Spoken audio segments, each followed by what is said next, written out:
माली सदन में कहता है कि हम उसका विरोध करते हैं और हमारी सरकार वहां से बात करे और नहीं मानते तो अटैक कर मानने वाले लोग। हमने राष्ट्रपिता महात्मा गांधी को माना, हमने मौलाना आजाद को माना, हमने नेहरू जी को माना, सरदार वल्लभ भाई पटेल को माना और उनकी बातों पर विश्वास करके हमारे पूर्वज यहां रहे। शायद ये गलती हो गई हमारे।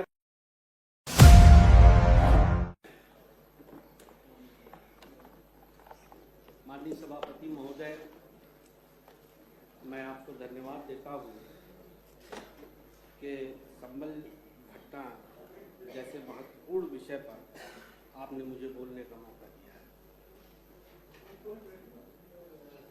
मान्यवर, चूंकि ये बात देश ही नहीं पूरे दुनिया में चर्चा का विषय है, इसलिए अभी हमारे भाई ने भी पढ़ा है, उसी तथ्य को मैं दोबारा नहीं दोहराना चाहता, लेकिन सच बताऊं तो मन इतना दुखी है कि बोलने का भी जी नहीं।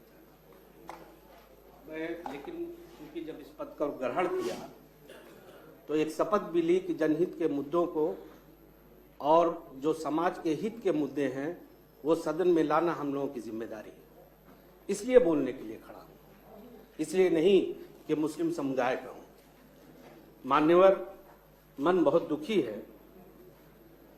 हम दुनिया कहां जा रही है और हम क्या कर रहे हैं, हम अपनी नस्लों को क्या दे रहे हैं।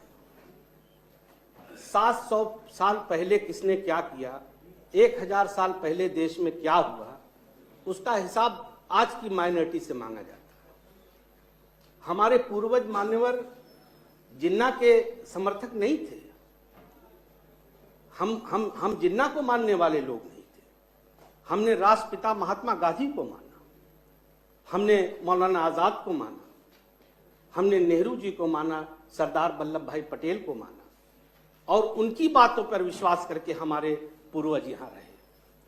शायद ये गलती हो गई हमारे पूर्वजों से, क्योंकि समझ में नहीं आता। ठीक है, बाबरी मस्जिद का एक विवाद हुआ, न्यायालय ने जो फैसला दिया उसको सबने माना, लेकिन मान्यवर उसी के बाद प्लेसेस ऑफ वर्शिप एक्ट भी आया, जिसमें यह कहा गया कि 1947 के बाद अब जो भी है सही या गलत उस पर कोई चर्चा नहीं। तो मैं कभी कभी नहीं समझ पाता हूं, हालांकि ये जुडिशरी का भी मैटर है, मैं उस पर कोई कमेंट नहीं पास करना चाहता हूं, लेकिन एक अजीब सी बात है कि वाद दाखिल होते हैं और उससे भी ज्यादा हैरत की बात है कि ऑर्डर्स होते हैं। कि भाई जब मैं कहता हूं